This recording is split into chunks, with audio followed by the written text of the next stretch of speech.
폐관 수련 3주차, 매일매일이 특별할 것 없는 운동의 연속입니다. 근데 사실 특별할 게 없어야죠. 이게 당연한 내 일상이 되어야 합니다. 1주차 때야 내 일상에 운동이 새롭고 특별한 것이었겠지만 이쯤엔 익숙해져야 운동 자체가 내 일상이 되는 거고 내 하루의 루틴이 되는 거죠. 운동이 슬슬 재미없고 지루하다? 사실은 매우 계획대로 잘 되고 있는 겁니다. 지루함을 견디는 것, 이 또한 수련이죠. 그래서 재밌게 뽑아 먹을 게 없습니다. 갑자기 헬스장에서 소란 피우기도 그렇고 제가 헬창이 아니라 운동에 대해 할 말도 없어요. 그냥 기록처럼 찍기만 할 뿐입니다. 아무래도 잡념을 비우는 시간이 많다 보니까 요즘은 좀 철학적인 생각을 많이 하고 있어요. 제가 인스타 스토리로 철학적 주제의 소통을 많이 하는데 오늘은 직접 영상으로 기획해봤습니다. 잘 아시겠지만 인생에 답은 없고 제 신념과 가치관은 여러분과 다를 수도 있으니 참고만 해주세요. 근데 대부분 제 말이 맞는 말일 겁니다. 저는 이 콘텐츠를 철학의 밤이라고 명명했는데 가장 많이 받는 질문 5가지가 있습니다. 첫 번째, 신의 존재. 신이 있나요? 절대자가 있나요? 등등. 여기서 분명히 생각의 차이가 날 거예요. 종교의 자유가 있는 것처럼 무교의 자유도 있어요. 그냥 존중해주세요. 저는 신이 없다고 생각합니다. 신이 인간을 만든 게 아니고 인간이 신을 만들었다고 생각합니다. 왜 만들었을까? 아무래도 가장 큰 이유는 죽음에 있다고 생각합니다. 죽음 이후의 세계. 두렵죠? 인간은 왜 죽음을 두려워할까요? 미지의 영역이니까요. 인간은 정보가 없는 것을 두려워합니다. 사후세계에 대한 정확한 데이터가 있다면 인간은 죽음을 두려워하지 않아요. 미리 대비할 수 있으니까요. 비슷한 느낌으로는 우주, 심해 등이 있죠. 어쨌든 우리가 접근할 수 없는 영역. 그래서 우리는 그 영역에 다다를 수 있는 절대자를 찾습니다. 그게 신입니다. 신은 우리가 습득할 수 없는 정보를 모두 통달했고 때문에 우리에게 안도감을 줍니다. 그것이 우리가 신을 만든 이유입니다. 이렇게 스토리에 답장을 하면 다시 이런 질문들이 옵니다. 그럼 인간에게 신은 필요 없는 존재인가요? 저는 그렇게도 생각 안 해요. 인간에겐 보편적인 도덕적 가치관이 있습니다.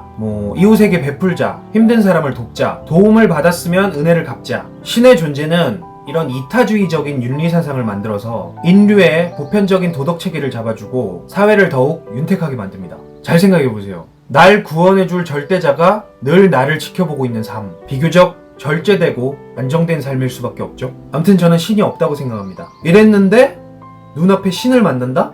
그럼 싹싹 빌어야죠. 저도 혹시 몰라서 교회도 조금 다녔고 어렸을 때 엄마 따라서 절밥도 많이 먹었어요. 조기 교육은 받아놨으니까 감안해 주시겠죠? 자주 받는 질문 2번째, 사후세계 없습니다. 생물체는 죽는 순간 스위치가 꺼지듯 모든 게 끝납니다. 사후세계 그런 거 없어요. 전생 없어요. 귀신 없어요. 잘 아시겠지만 저는 귀신을 별로 무서워하지 않거든요. 근데 이게 정확히 말하면 무서워하지 않는 게 아니고 안 믿는 거예요. 없다고 생각해요. 과학적으로 증명됐어? 만약에 내 눈앞에 귀신이 나타났다. 그러면 난 오줌 싸고 기절할 겁니다. 나한테 존재가 증명이 됐으니까. 그러니까 진짜 담력이 센 사람은 귀신의 존재를 믿으면서 무서워하지 않는 사람이겠죠. 저는 그냥 안 믿는 거고. 아무튼 그래요. 죽음 이후에 환상 같은 거 갖지 마세요. 아무것도 없어요. 끝! 엔드!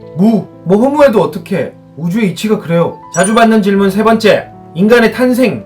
인간은 어떻게 태어났으며 어떻게 이 지구에 살고 있으며 여러분 인간이 특별하다고 생각하세요? 뭔가 대단한 뜻을 품고 이 땅에 태어났다? 그냥 우연입니다. 우연히 지구에 태어났어요. 지구 자체도 우연히 만들어졌어. 그냥 생물체가 살기 좋은 조건의 행성이 우연히 만들어졌고 그 안에서 세포 하나가 오랜 세월에 걸쳐 진화를 거듭하면서 어떤 건 물고기가 되고 어떤 건 새가 되고 우리는 그 중에 인간이 된 거지 자연엔 당위성이 없습니다. 제일 빠른 정자가 싱호가 된 거지 싱호가 빨라서 정자 중에 1등이 된 게 아니에요. 요 차이 이해하시죠? 4번째, 인간의 존재 이유. 우연히 태어난 인간인데 왜 사는지 이유가 있겠습니까? 이유는 본인이 만드는 겁니다. 매슬로의 인간 욕구 5단계가 있습니다. 그중 최상위 단계가 자아실현의 욕구입니다. 인간은 본인이 꿈꾸는 이상, 목표를 실현시키고 싶은 욕구가 있어요. 그 욕구가 삶의 이유를 만듭니다. 저는 최고의 엔터테이너가 되는 게 꿈이에요. 그게 제 삶의 이유겠죠? 이 구간에서 요 질문도 답해드릴 수 있을 것 같아요. 사람은 살아가고 있을까요? 죽어가고 있을까요?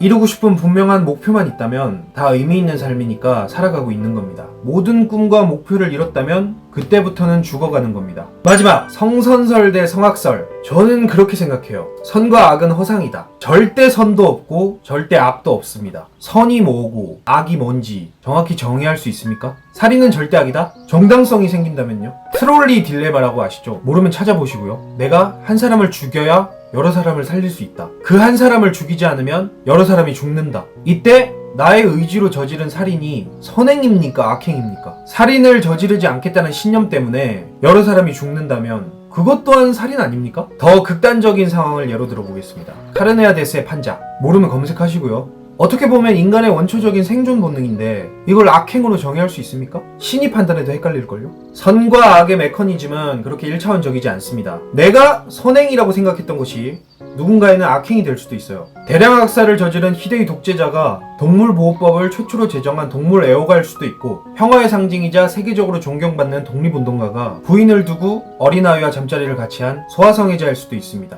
정도의 차이는 있어도 절대 선, 절대 악은 없습니다. 선과 악은 그 시대의 사회와 관습이 규정하는 겁니다. 막말로 먼 미래에 우리들의 정신이 컴퓨터에 백업이 되고 인공신체가 보급화된다면 살인이라는 개념도 희미해집니다. 그냥 기물파손 정도의 개념이 되겠죠. 들고 있던 죽창으로 배돼지를 깊숙이 찔렀는데 접촉사고 난 차주들처럼 간단하게 합의만 보고 끝내는 거죠. 현 시대에서 접촉사고를 냈다고 그 사람을 사회악으로 규정하고 그러진 않잖아요. 그니까 성선설이냐 성악설이냐 굳이 따지자면 인간은 자기중심적으로 생각하니까 성악설에 더 가까울 수도. 번외로 요 5가지 말고도 자주 받는 질문이 하나 있긴 합니다.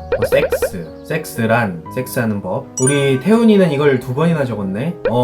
유런중학교 3학년 4반 안태훈. 그쵸, 뭐 중학교 3학년이면 16살인가? 저도 뭐 그 나이에 섹스하는 법 궁금했죠. 제가 뭐 지난 시간에도 말했지만 섹스는 나쁜 게 아니에요. 이해합니다. 아무쪼록 우리 유런중학교 3학년 4반 태훈이도 좀 건전한 방법으로 섹스가 뭔지 그 신세계를 알게 되었으면 좋겠어. 일반적으로 보게 되는 야동 같은 거는 그 왜곡된 성 가치관이 생길 수도 있기 때문에 부모님이라든지 담임 선생님 혹은 이제 보건 선생님, 양호 선생님이라고 하나? 사회적으로 섹스에 경험이 많으신 분들께 여러 가지를 또 물어보고 상담하길 바래. 섹스는 나쁜 게 아니야. 형이 지금 너를 혼내는 게 아니야. 꼭 건강하게 자라서 이 시대에 좋은 영향력을 끼치는 멋진 청년이 되길 형이 바라볼게.